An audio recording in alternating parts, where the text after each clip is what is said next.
Vallikunnam ഊട്ടുപുര charitable society Oommen Chandy അനുസ്മരണം നടത്തി. ഇതിന്റെ ഭാഗമായി നടന്ന ഉമ്മൻചാണ്ടി സ്മൃതി സംഗമം മുൻ മന്ത്രി സി ദിവാകരൻ ഉദ്ഘാടനം ചെയ്തു. ഉമ്മൻചാണ്ടി എക്സലൻസ് അവാർഡും വിതരണം ചെയ്തു.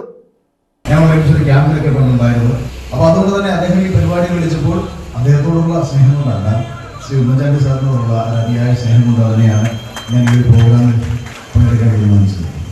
വള്ളികുന്നം ഊട്ടുപുര കൾച്ചറൽ ആൻഡ് ചാരിറ്റബിൾ സൊസൈറ്റിയുടെ നേതൃത്വത്തിൽ മുൻ മുഖ്യമന്ത്രി ഉമ്മൻചാണ്ടിയുടെ 1ാം ചരമവാർഷികം ആചരിച്ചു. ചൂനാട് ഹിബാസ് കൺവെൻഷൻ സെന്ററിൽ സംഘടിപ്പിച്ച ഉമ്മൻചാണ്ടി സ്മൃതി സംഗമം മുൻ മന്ത്രി സി ദിവാകരൻ ഉദ്ഘാടനം ചെയ്തു.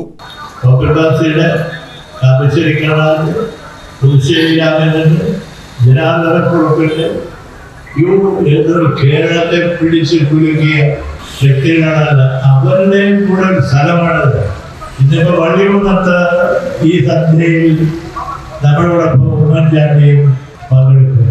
അപ്പൊ ആ പട്ടികയിൽ കാപ്പിശ്ശേരി കരുണാകരൻ തുടങ്ങിയവരുടെ പട്ടികയിൽ വള്ളികുന്നത്ത് അവസാനം നമ്മൾ ഉമ്മൻചാണ്ടിയെ കൂടി ചേർത്ത് നിർത്തുകയാണ്. നമസ്കാരം.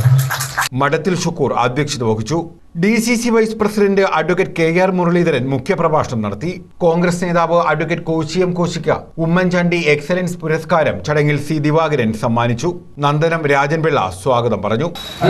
നമ്മൾ പലപ്പോഴും നമ്മളുടെ ക്ഷീണിതരായ ആഹാരം മറ്റോ കഴിക്കാൻ പോകുമ്പോൾ, അതായത് മുഴുവൻ സമയവും ഡിപ്പാർട്ട്മെന്റ് ഉദ്യോഗസ്ഥരോട് ഉണ്ടായിരിക്കുന്ന സർക്കാർ പരിപാടി ആയതുകൊണ്ട് തന്നെ, പക്ഷെ ആ സമയങ്ങളിലൊക്കെ ഇതെല്ലാം തിരിച്ചുകൊണ്ട് അദ്ദേഹം ജനങ്ങളുടെ ഇടയിൽ നിന്ന് നിൽക്കുകയായിരുന്നു. അവിടെ നിന്ന് എനിക്കൊരു കാര്യം മനസ്സിലായി. കണ്ണെത്തും ദൂരത്ത് കാണുന്നതിനും കാത്തും ദൂരത്ത് കേൾക്കുന്നതിനും കയ്യെത്തും ദൂരത്ത് തൊടുന്നതിനുമുള്ള ഒരു മനസ്സുള്ള ഒരു ജനപ്രതിയായിരുന്നു അദ്ദേഹം. എനിക്ക് ന്യൂസ് ബ്യൂറോ, വള്ളികുന്നം.